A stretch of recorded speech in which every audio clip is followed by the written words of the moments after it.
嚟到呢個8A 座嘅59樓 A 單位，實用面積1210尺，一個4房雙套嘅間隔。咁可以見到我哋呢個客飯廳咧係非常之方正嘅，因為闊呢度差唔多有接近5米，長咧接近有成7米嘅，非常之方正。而且呢一邊係望翻成個落地玻璃窗，係享有呢一個咁靚嘅河景。呢個河景真係好震撼，一上到嚟嘅時候。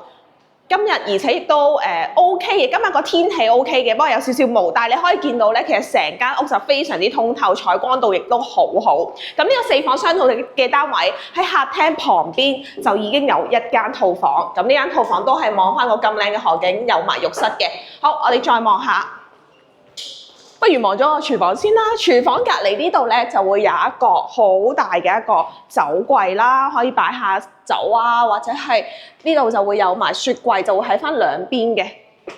好啦，咁另外呢一度就係個廚房，廚房就正正常常直長形嘅，咁就呢度全部有晒配備 Miele 嘅一啲交樓標準嘅設備。咁旁邊咧亦都會有一個工人房嘅部分嘅。OK 喎，呢個工人房。好，我哋望下另外3間房。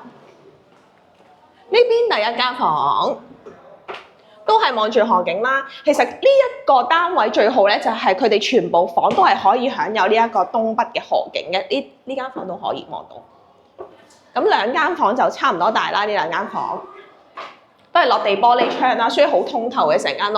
咁呢邊就係個客廁嘅位置。咁呢個客廁咧就本身我哋新世界嘅一啲交樓標準嘅嗰啲色調嚟㗎啦，就係木係啊、灰綠色啊咁樣啦。好，我哋最後望埋個主人房。哇！你睇下個主人房，咁3邊落床冇問題嘅。我哋出嚟露台望下個景觀先。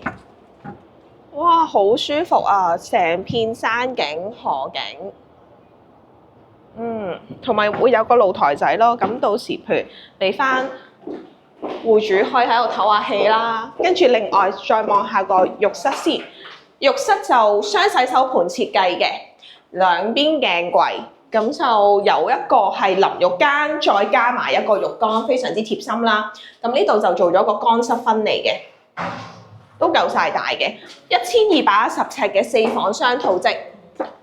望住一個咁靚嘅河景，其實而家個價錢嚟講咧，真係嘅。而家望住河景嘅一手單位仲平過而家望住遠景嘅2手單位，唔知你點睇咧？